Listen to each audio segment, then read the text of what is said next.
Hey CJ, quickly just before we kind of jump into the kind of meaty stuff, keen to get a bit of background on your journey. I see that you've kind of started your career in kind of advisory M&A at PwC. You moved into private equity, so investor side, and then you saw the light and jumped into operator, Yeah. primarily finance. Can you share a bit more about your journey and maybe more specifically how your kind of finance journey has evolved over time?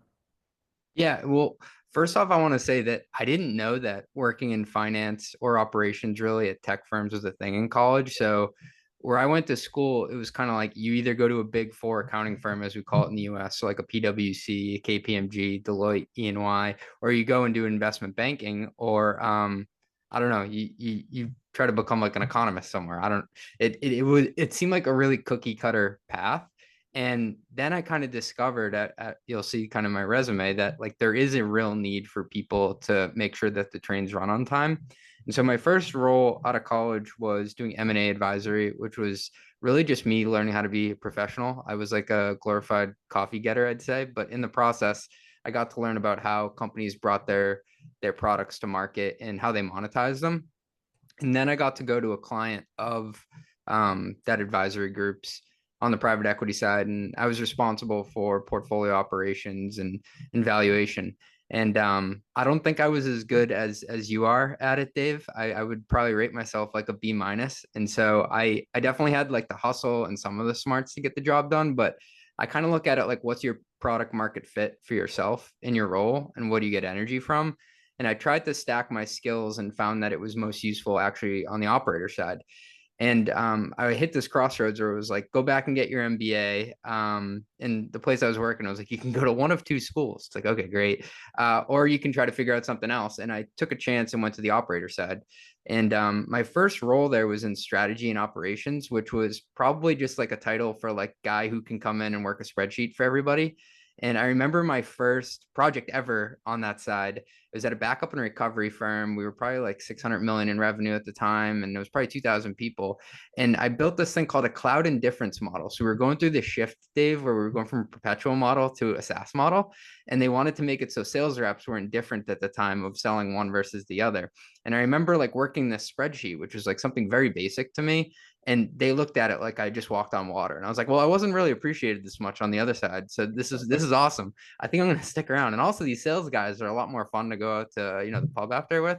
Um, that was probably just because I had the budget because I was in FP&A. But from there, I did a chief of staff role. I did FP&A and financial planning and analysis was kind of my journey to CFO. So I've been on the operator side for just under 10 years now.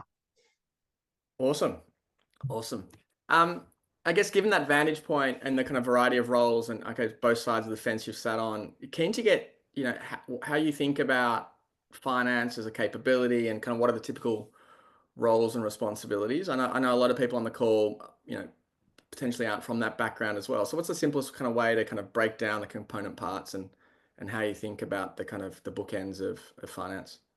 Yeah, I finance is many things. It's the chief risk officer in many respects. It's the chief truth teller. Sometimes you got to tell somebody their baby's ugly when it's the hard thing to do, and it's the adult in the room in a lot of scenarios. And my first responsibility in any role in a finance capacity is understanding how cash enters and leaves the building. So that's the lifeblood of everything that we do. And it's the foundation really of any finance department. It sounds simple, but anytime I go into a company, I just try to wrap my head into how is every single way that the cash enters and leaves the company. Because if I understand that, then I can expand to understand the rest of the business. And 70% of costs walk on two legs at most software companies. I mean, I'm at a company now where it's over 85% actually. So finance helps allocate the headcount to be hired, and you partner with human resources, recruiting. It's kind of funny to think like recruiting actually has kind of a quota model too, because they need to get the people in the building so they can buy the product, build the product or sell the product. And finance, in many respects, is that group that's doing all the other stuff, because I always say that at tech companies you either build the product, you sell the product, or you help the other two groups do it better. And so that's why I say finance is many things to many people. um, and another common task is negotiating contracts with software companies you purchase from. Funny story, first time CFO, they're like, CJ, we need you to negotiate a contract for us. I'm like, great. I'm hoping they're giving me like some Series B company like we were. And they're like, okay, it's our Salesforce renewal. I'm like, really? I got to go against them? And they're like, yeah. And you got to tell them that we're not renewing Tableau and we need less licenses. I'm like, great, sir. That's going to be easy. So that was the 800-pound gorilla I went up against. But finance is best positioned for that because they understand the levers in the negotiation with how many people you're hiring, and what the company's needs are across different departments. Because you kind of sit at this intersection where, because they say accidents happen at intersections, you sit at this intersection of all the other departments and what their needs are. And finance, as a result, will handle the reporting. So how did you perform that quarter against expectations? And other than the CEO, the CFO is probably the closest to the board when it comes to communicating those results. So if I just like step back and summarize the big rocks, because I threw a lot at you, I would say it's the annual operating plan and the hiring plan that goes along with it, because a lot of the cost is people. It's the monthly and quarterly reporting that come out of like putting those resources into action. It's the fundraising to make sure you have cash in the bank. And then you can get more granular into like, what's the travel budget? What's the cap table management? But it's really making sure that the trains run on time. Dave, does that resonate with you? Yeah, no, I think it's super helpful. One of the other kind of viewpoints I was keen to get your views on is, and it kind of comes back to that that initial statement where, you know, finance tends to be probably the last place to get kind of investment, Yeah. first place to get things wrong. Like, how, if you were kind of pitching it into kind of an early stage founder and or exec team, like how would you kind of synthesize or pitch the benefits of thinking about investing in finance ahead of the curve? Well, what usually goes wrong is you either hire too fast or you hire too slow. So hire too fast, we all know kind of how that movie ends. But hire too slow can also be terrible because you put these big ambitious goals in front of everybody at the company, you get them riled up, and maybe you only have like an 18-month window to really capture the market, right? Like timing is everything with tech. We know that. But if you don't get ahead of that and get the right people and butts and seats and ramped, especially on the sales side, you're not going to hit those goals. And then the oxygen kind of gets sucked out of the room because it's kind of like the snowball effect of, well, now I can't raise money because I didn't hit these goals, et cetera, et cetera. I can't attract other people to join the company from the outside. So I would say hiring. Got it. Awesome. Um, One of the other things that I think we touched on in the lead up to here is in terms of, you know, the kind of investment in finance across the journey. Most businesses, and quite rightly, kind of default when they start out to working with a bookkeeper or an outsourced kind of CFO, or they call fractional or virtual CFOs. I'd argue probably many stay in that kind of status for probably a bit too long. I've seen businesses at 20, 30 million even with that kind of operating model. What's your view on kind of outsourcing versus insourcing, and maybe what are the trigger points to maybe, you know, change that structure? The traditional path has been like, get yourself a kick-ass controller as soon as possible, which I think still has a lot of merit to it. With that, I think that there's been a rise of a lot of specialized small business and fintech tools and platforms like the Mercuries, the Gustos, the QuickBooks Online. And it makes it a lot easier for earlier stage startups to manage finances without just hiring like the sledgehammer of a team initially. Anecdotally, I've heard of tech companies relying on fractional support through 25 million, 30 million in ARR. I personally think that that's stretching it, but it can be done if your business model is very predictable. So I would say that's the top end. But like, it's kind of, where do you want to place your chips in terms of hiring the other G&A functions? Because maybe you want to hire HR and recruiting first. Now they're going to need a partner to tell them like how much they can hire, how many people. But I tend to think you start to bring finance in-house as early as 5 million, 10 million. And you can even go as high as getting a CFO at that range. If either the founder thinks you're going to sell the company within the next 18 months, probably good to have somebody helping you steer through that. If the org has a complex business model with multiple revenue lines, maybe it's a really complex marketplace, or the CFO is expected to also play a heavy operational role. So we see a lot of CFOs come in earlier on, and they're really like a CFO, COO. And that's the right hand to the CEO for everything that kind of falls into that other bucket that's not building or selling. And I'd be lying if I said like I wasn't biased to go sooner because I came into a company around 5 million in ARR, and I was very, fortunate to do that and help scale it. And I think there was plenty for me to do, but I think you have to look around and be like, how much time do I need from somebody? How much mind share, and can I give them more over time? And my advice would be to look for someone who's more operationally focused if you do want to hire someone earlier on. Like if you're going to wait later, you probably wait towards more of the accounting focus. But if you want to go early, I operationally focused. Cool. Let's double click on that one because yeah, a lot of the questions that came through are, when you've kind of made that decision to maybe in-house your first finance hire, like what, in your opinion, it'd be good to kind of unpack the Yeah. kind of shape and role of that first hire. So the delineation, or I guess the clarification I would make here is, to me, it's not really the first finance hire. It's first business hire, because the Mhm. finance person is going to do business. Let's put it in that box. Um, and so that's like, who can help me model out stuff for fundraising, right? I need a warm body who's smart to help me with that. Who can help me come up with the first sales comp plan? That's a huge one for founders, right? Like, I need to sell this stuff off the back of the truck. How am I going to pay the salesperson? Who can help me figure that out? Who can help me prepare my board materials so they look presentable? These are things that like sound small, but like you want that first business hire. Maybe they rise to become like the head of finance at first.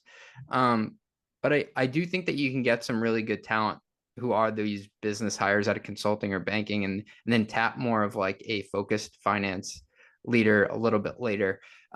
If I was to like generalize here, I'm just generalizing. I would say like the first finance hire is probably the equivalent of like a director level at a larger company, and then they can rise to that head of finance role over time, and then you can trace it through all the way to CFO. Got it. So it sounds like more of a kind of a generalist, kind of commercial kind of business folk that might have been trained up in professional services or had a stint in a larger growth company, but not necessarily a kind of a pure play controller or finance professional. I like how you said commercial, because I think about like bring somebody on board who's commercially minded, right? Like it's not overly complicated at first with like closing the books. Like, yes, you do need an accounting hand, but you can outsource that function. It's like, who's gonna help me make sure that we're charging enough so we're not losing money on every transaction? Like it can start as simple as that. And that's why you want to bring somebody in who's like had some reps at like, what does a P&L look like when you're selling at like this velocity? Got it. Awesome. Um, and then I guess you've made the decision to invest in your first hire. How do you kind of ladder up over time as you kind of scale? And I guess how does that kind of initial team of one kind of business generalist kind of scaffold over time? Yeah, so I'm going to talk in broad buckets here. So, we could have done this in revenue range, but I'm just going to use more general terms around fundraising. So let's say seed. So let's say you have like an outsourcing accounting firm for bookkeeping, payroll, and tax filing. Like we're checking the boxes there so we don't go to jail, right? Series A, first business hire. Series B, that's when you probably bring in a head of finance, an accounting manager, maybe a payroll manager. Maybe you're using a PEO, so you can lean on them a bit more. And then FP&A manager is always a really big one for me, because that's the person who's going to build out and formalize the annual budget with all the department leaders. And you're probably going to need that decently buttoned up for a Series C range. So that's why I'm slotting it into the Series B area. And then sales ops analyst for quota deployment. And then you get to like a Series C. So this is when you start to get more specific and start to bring in more expensive hires who are a bit more specialized and have been in like bigger companies that had a finance function. So then you're talking Series C. That's a VP of finance or like a scrappy CFO who can mop the floors and do all sorts of stuff. And then that senior accountant or controller. And that's where you get into like, oh, I thought you bring in the controller at first. And some will probably push back on the call and be like, I still want to do that. I did bring in a controller as my first hire because I'm not an accountant by trade, but I still think you can get by with someone who's scrappy and commercially minded.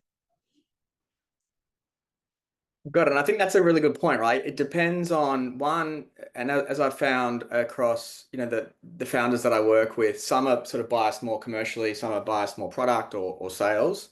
And so I Yeah. think one that first hire kind of needs to complement, um, that founder or CEO or leadership team, but also as you just pointed out, then as you're kind of building out the finance team, again, you want to complement the rest of the team as well. And so if they're kind of more controller leaning, then you kind of augment that with different skill sets and vice versa.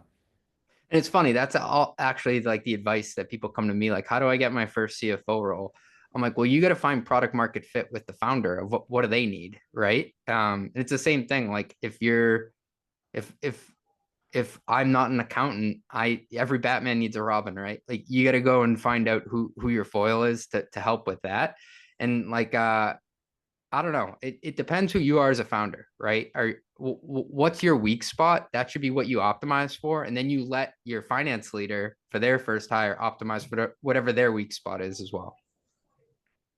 Good one. And I think we touched on this again when we're kind of prepping for this session, but and I think you mentioned it there, like, Batman to Robin or counterpoint to the founder. Um, how do you think the finance rep or the CFO, depending on what stage, should kind of interface with the founder and kind of being seen across the business? Well, I think that like the goal of the CFO, honestly, is we help the founder sleep at night.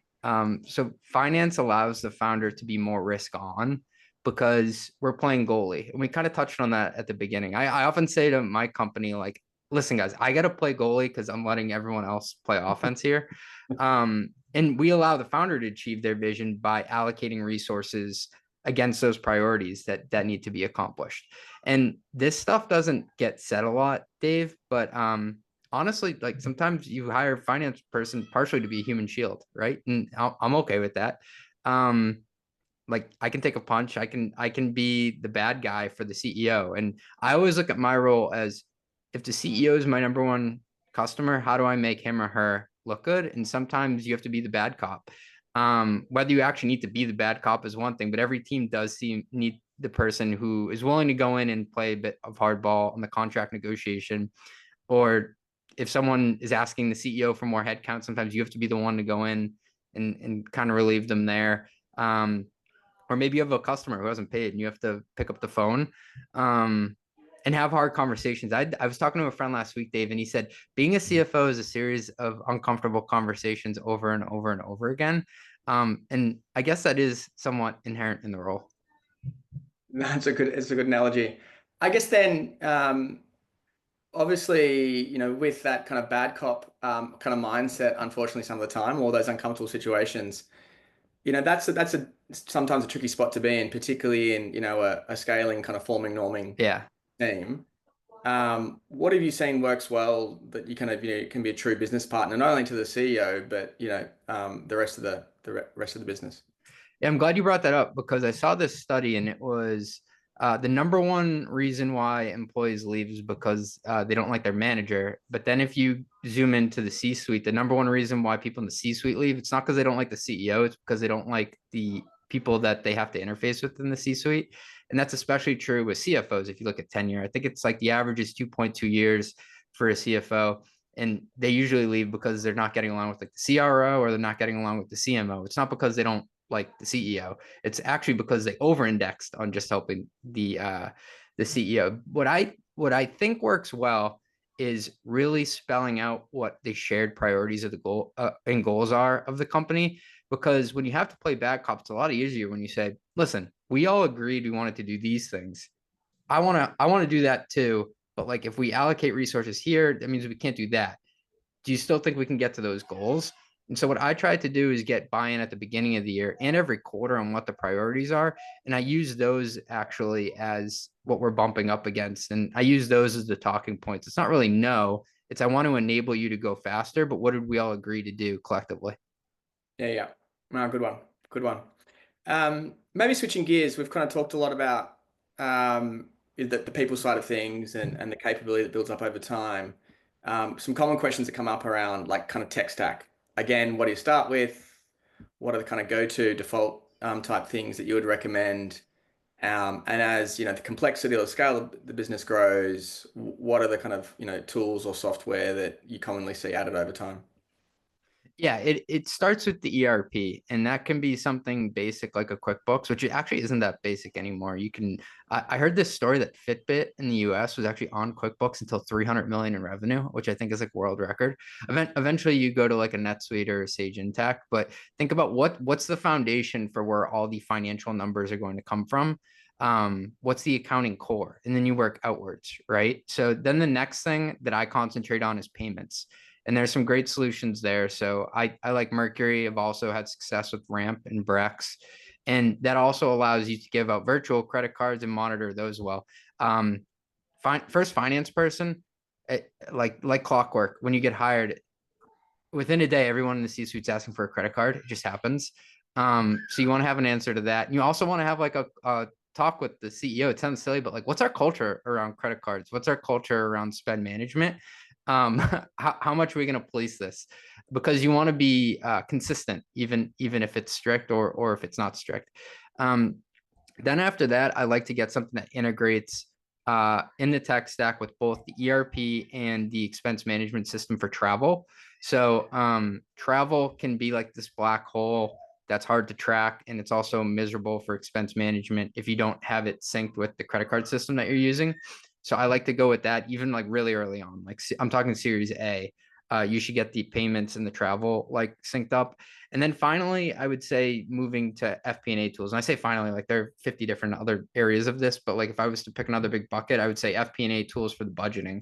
And I think you can get past 10 million ARR just being in spreadsheets. But eventually, like when you want to get down to the dimensionality of like we're selling in this geography versus that one, or within marketing, we have this type of program spend that's really broken into 7 different buckets. And then we have field marketing spend. That's when you want to get into a system that makes it easier to slice and dice. And you can start out with a tool that's like 5,000, and then you can go all the way to tools that are 150,000 a year. Gotcha. And what are some of the names in the FP&A? Kind of Yeah. talk. Uh, so first you have to answer, do I want to be spreadsheet native, or do I want to have like a web-based pane of glass? And so if it's spreadsheet native, Aleph is good, Cube is good. If it's who else is really good? There is Vireto. There is Planful is awesome. Planful's heavier for probably Series B, Series C, but I've had a lot of success with them.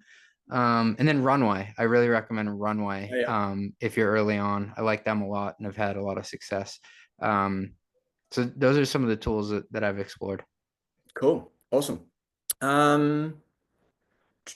Next one. Maybe switching gears and going to kind of the content that you're putting out. And we'll start with kind of mostly metrics. You've got a bunch of awesome library and content on covering kind of some of the common mistakes startups make, particularly as it relates to their metrics. We could spend hours on those, but are there kind of three or so that kind of jump out to you that you think would be great to share with the audience today? I was gonna say how much time you got. Yeah, I'll We're going pretty good on time, so we've got a little bit. I'll cherry pick a couple. The first mistake is people using metrics that are too compound to run the company day to day. And what I mean by compound is like CAC payback period, customer acquisition cost, like how many months does it take to pay it back? That has like 17 different levers in it. And there isn't one person I can turn to in the org and be like, this sucks. How do we fix this? You have to distill it down to each of its core components. And so that's something that you look at like an aggregate for health and on a trailing 12-month basis when you report to the board. But like if I'm having a conversation with my CRO and CMO, like we're going to go deeper than that. And I see a mistake is that people are like, our CAC payback period's 18 months. How do we get it to 12? And it's like, well, okay, you got to go a level deeper here. Um, another mistake is not segmenting based on customer type. So let's say I'm reporting on net dollar retention rate.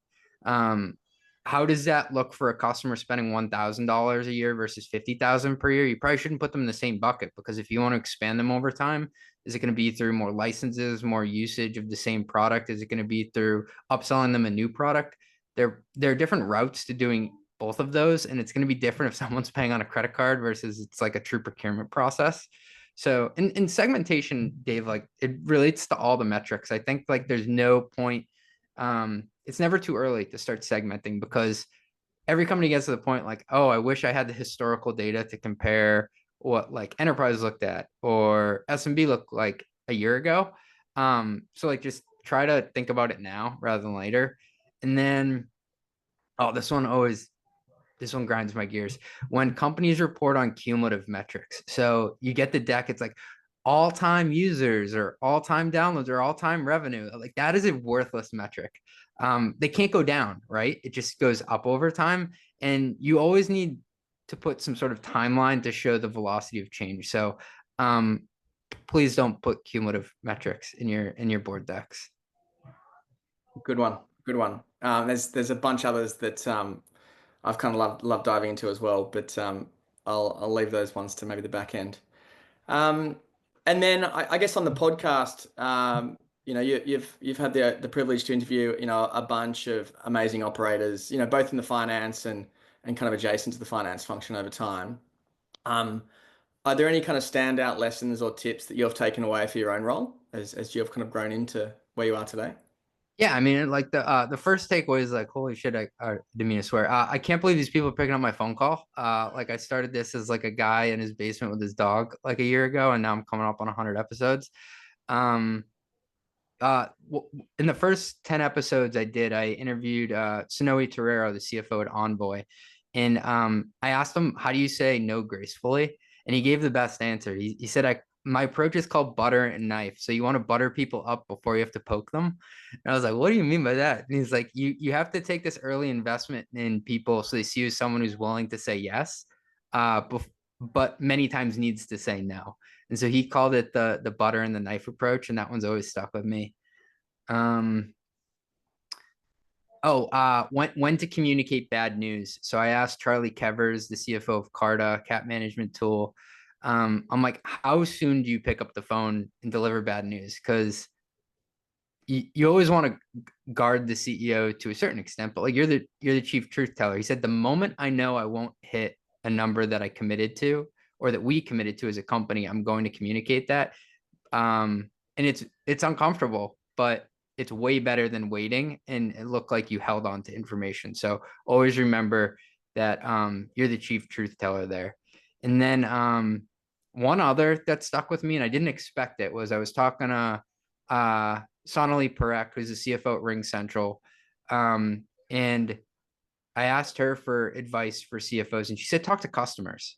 And I was like, me? I'm a finance guy. What am I going to talk to customers about? She's like, go to events, talk to customers, even just start by listening to like gong calls, because you'll learn more from talking to those customers than you will from months of reading, quarterly statements or 10Ks. So get out there and actually have some conversations, and she was right.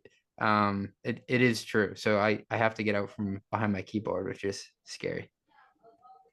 Yeah, no, it's great. And also, I guess, helps you, more easily empathize with the different functions, whether that be sales or product or tech. And I think that also helps with connections as well.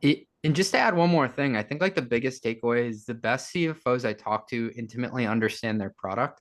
And I don't mean they can code, but like they understand the product, so they understand the data coming from production, so they understand the data showing up in the sales operations metrics, so they understand the data and the financial metrics.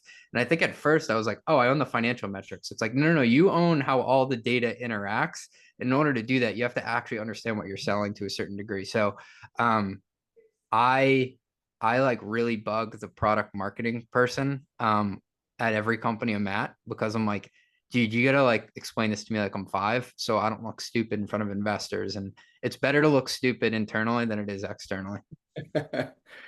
Awesome. Awesome. Awesome. Well, I think we've got a bunch of kind of Q&A as well that's kind of come up on the chat, but also kind of offline as well. If you're okay, I might kind of jump into that. And as if things come up, be keen to get your other views as well. Yeah. Question here from Adam, and I think this kind of relates to something we kind of touched on earlier in the chat. Do you believe there needs to be a healthy tension between the CEO and the CFO? If so, what are some examples of where the tension is and what happens to keep it healthy? Yes, there does. So here's an example. Like the CEO is always going to want to pump up the troops. I think it's the CFO's job when there's a bad month or bad quarter to say that. and you don't have to say it in a way where you're like trying to beat people down or anything, but just say, listen, this was under the plan that we set. And you can always do kind of like the what do they call it? Like the compliment sandwich. It's kind of similar to that, where you can say what's working well and what's not working well. And so what I try to do is let the CEO speak their mind on like how different initiatives are going and keep people motivated. But I will list out what's working and what's not working, or what can improve. And um, I have this saying, it came from Jeff Bezos. It's beware of all green dashboards. A lot of times the CEO in their mind will have a green dashboard, and people inherently, functional leaders will want to show green dashboards. You have to be the guy or girl who's willing to put numbers on the screen that need to be improved, or otherwise people just get complacent. So I mean, that tension is healthy, and I think like a good CEO will appreciate that. Like if you don't have tension, people do kind of just rest on their laurels, and you got to be the one trying to set the pace. Yeah, yeah. Green dashboards, and the other one is dashboards that change every reporting period. Yeah, yeah, that's a good one. They didn't look they don't look good this month, so we'll change it again. So that's always a common thing as well. Yeah, check the Um, footnotes. Did they change? yeah, yeah. Or cross refer back to the previous report. One of the questions here is, and this is actually, I'm going to kind of maybe word this in a slightly different way, is obviously there's different levels of financial literacy across the organization. I guess, how do you think about your role and the role of your broader finance team in, arming people with the basics, and whether that's at, all hands or those sort of Yeah. things? I guess, what are some of the kind of rituals or kind of education that you give kind of non-financial folk across the journey? Well, first of all, I do kind of these SaaS 101 sessions where I'll try to do like during an all hands 5 to 10 minutes. I'll carve out um to talk about just the metrics that I look at. I try to just pick a couple, and I've messed this up in my career. I've gone way too deep, and I just like lost the room. So I'm not perfect there, but I actually try to get people at the front door when they interview. So a lot of times the CFO is involved in the interview process. I always ask, would it be helpful if I explained how we make money here? I think everyone in the company should understand how we make money because it permeates throughout, right? It's in the product.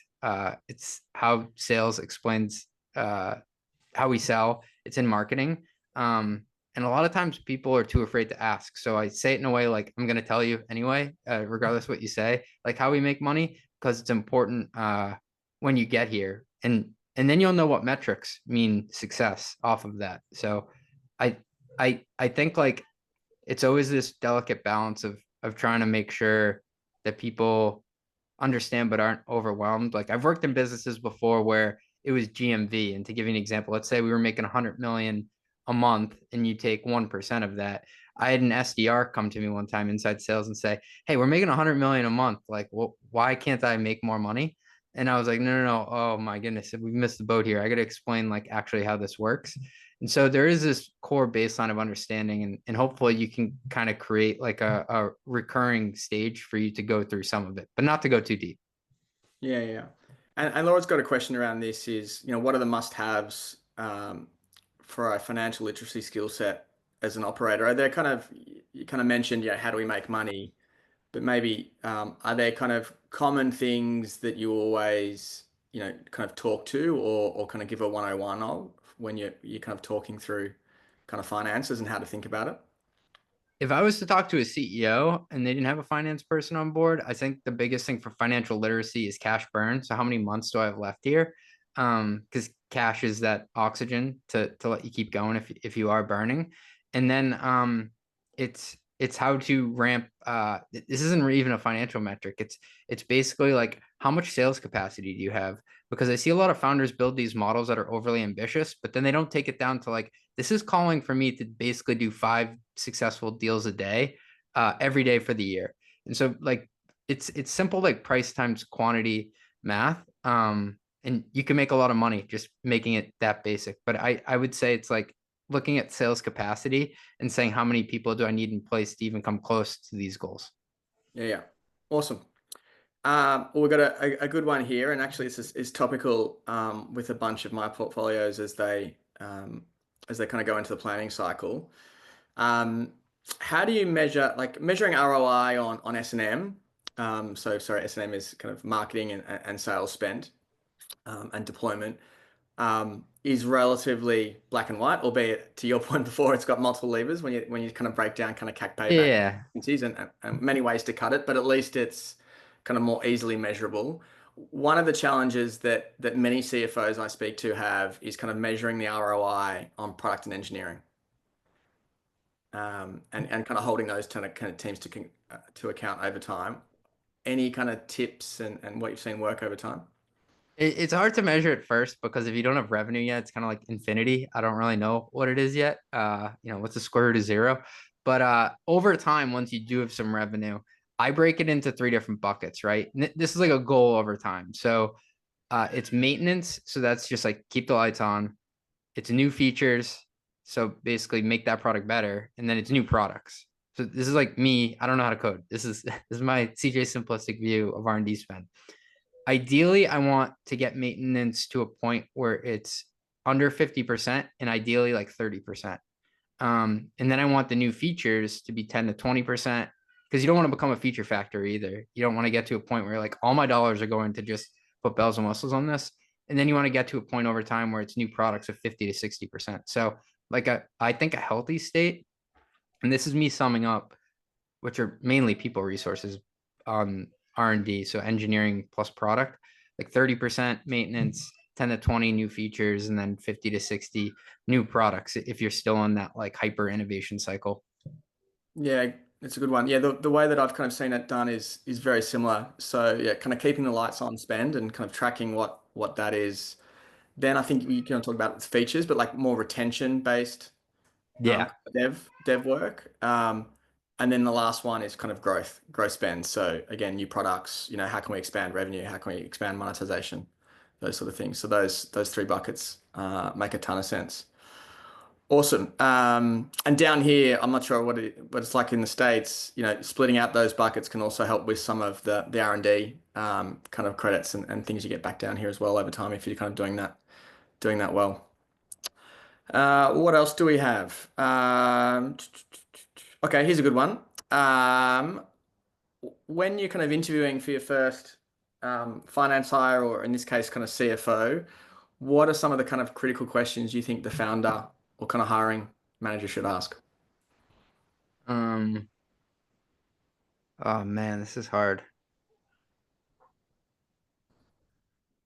I would say what's your weak spot? And if someone's not going to be honest about that, or like they're just like I work too hard, they give you one of those BS answers. Like I think my spidey senses would go on. The CFO has to be a truthful person and someone who's willing to raise their hand when something isn't working. So if they can't say something, I think like uh not self-deprecating, but can't point out like what their weak spots may be, they're probably not in a great spot to do that for the org at large. And then the next question I would say is, listen, I've told you a bit about our business model, assuming you do. What metrics would you try to optimize for on day one? Or another way to look at it would be what would be the critical metrics that you would track for our business, knowing what you know today? And then another one I would ask is what metric do you think is not important for our business today, which is kind of the opposite of that question. Awesome. Maybe just do you do kind of case studies to test kind of technical proficiencies as well? Yes. Yeah. I actually have a rule. We call it dope on the table. You need to do some sort of case study in order to get onto the team because there are a lot of finance people out there. And I've made the mistake of hiring some of them who are slick talkers. Maybe they came from a consulting background, but they never actually opened the spreadsheet and did anything.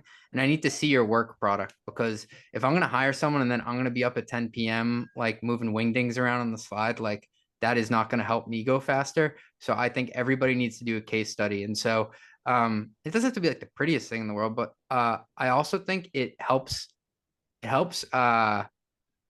certain people who aren't right for the role self-select out. If you're not willing to put in a bit of effort, not this doesn't need to be like a 40-hour test or anything, but if you're not willing to put in some effort without the known return, like you don't truly want this job. And there is somebody out there who's going to be hungry enough. So once again, you get to see the work product.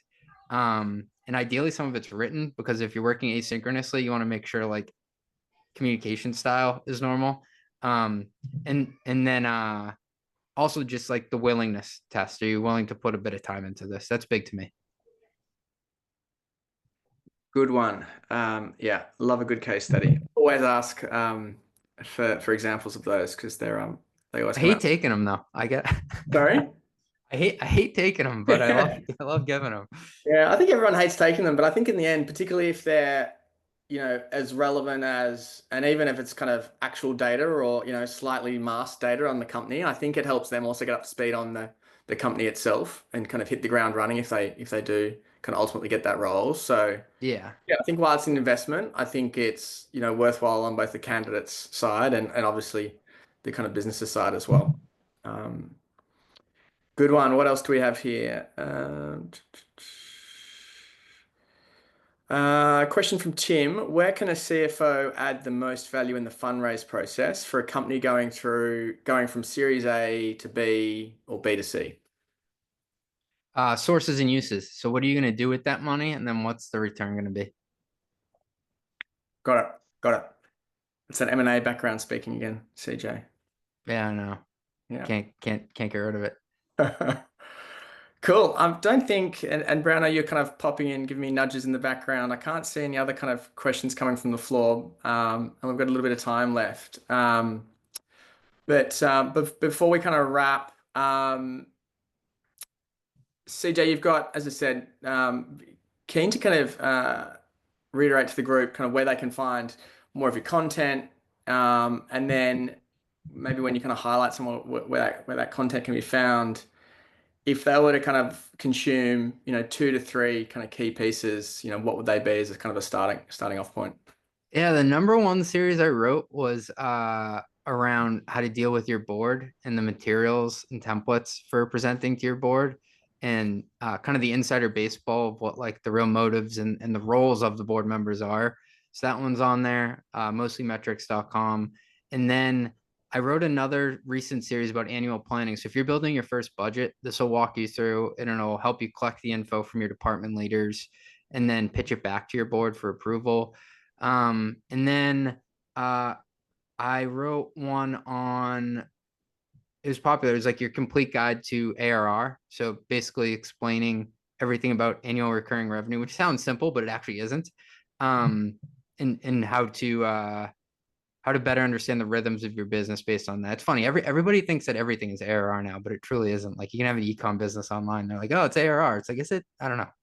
But that's just me Yeah. on my As a soapbox. little A. No, I think you did a recent one, I think. I'm not sure if it was Cardly or who it was, but that kind of differentiated between recurring and reoccurring Yep. revenue and how you break that down as well. So I think that was super useful because not all businesses, and we're going to have a variety of business models and a variety of revenue models in the audience here as well. And so kind of breaking down, particularly in their reporting, whether it be internally or externally, kind of how those component revenue lines are kind of broken up.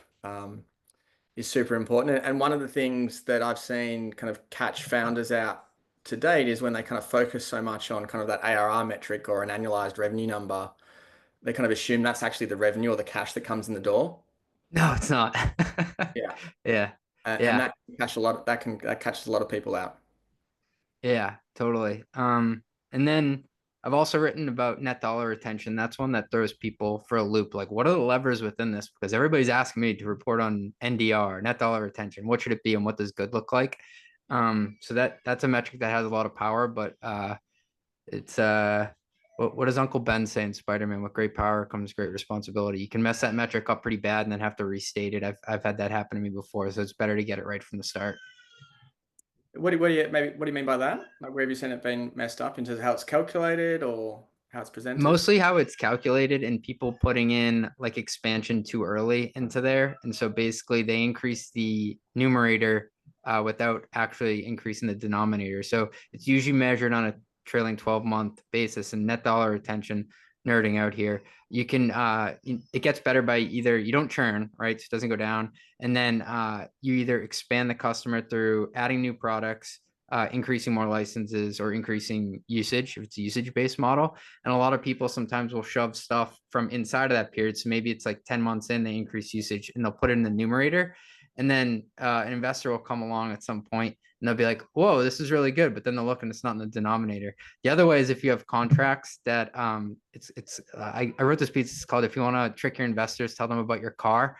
That's your contracted annual recurring revenue. So that's when you have a ramp contract. Dave's laughing, so he's seen this, where you have like a 3-year deal and it's like 100K in the first year, 200K in the second year, 300K in the third year, and you take all 300 and you put it in there. But it's like, dude, you're not actually getting cash on that right now. So that's another dangerous one with net dollar retention. Yeah, no, for sure, for sure. And I think you made it the point before, when you're looking at any of those kind of retention or even kind of CAC efficiencies or SM efficiencies, the kind of segmentation matters. Oh Um, yeah. as you kind of, you've got your aggregate level, but just the span or spread across different cohorts. Again, if you've got 10 customers, then it's probably less relevant. And Yeah. you kind of hand holding at that point. But as you get to kind of a critical mass of customers, kind of segmenting out those different cohorts and understanding what are the kind of insights or trends, and how can we push even customer success into supporting more of our kind of our higher ICV, higher retention customers, so we can kind of squeeze the lemon even more. Couldn't agree more. Awesome. So CJ, I think we've kind of covered off, a bunch of my questions, a bunch of the questions I've sent across the portfolio, and a whole bunch that have come through the pipe today on the chat. I don't think I can see anyone else. But yeah, look, massive thank you. CJ was talking, he's kind of running away from what's the hurricane over there at the moment? This one's name is Hurricane Milton. They always give him these like lame. I'm sorry if there's anybody named Milton out there. My name is Carl. You only get named Carl if your dad's name's Carl. But Hurricane Milton sounds so like unassuming. It actually sounds like your first accounting hire. But it's like a Category 5 hurricane here in Florida. So we got in a rental car today and went over to the other side of the state and hopefully flying out tomorrow. But it's all good. I got Wi-Fi right now. Yeah. Awesome. Well, no, even more props for joining us today and at the back end of your day as well. Um, and I think you said, and CJ, I think you've made a super generous offer to the kind of audience today. Do you want to kind of quickly chat through? I think it's in the chat as well that Bree's put up here, but I guess for kind of all the audience today, CJ's kindly put a 20% off forever into perpetuity. Forever. So I got to keep writing forever if you sign Okay. up. I guess that's what it means. That is ARR because I got to keep going forever, right? Yeah. Good one, good one. And the link's up there, but we'll also kind of share it through the portfolio and externally as well. It's just www.mostlymetrics.com/airtree off the back of it. Oh, Awesome. thanks, man. Yeah, thanks for thinking of me. Thanks for including me. And I've been tracking Airtree for a while, so congrats on all the success. And to everyone on the call, really appreciate you listening to my ramblings. And if there's ever anything that I can write about that would be helpful, just reply to the email and I answer them all. Awesome. Cheers, CJ. Thanks all Thanks. for the rest of your day. And CJ, have a good sleep. Yeah, thanks. See you guys. Cheers.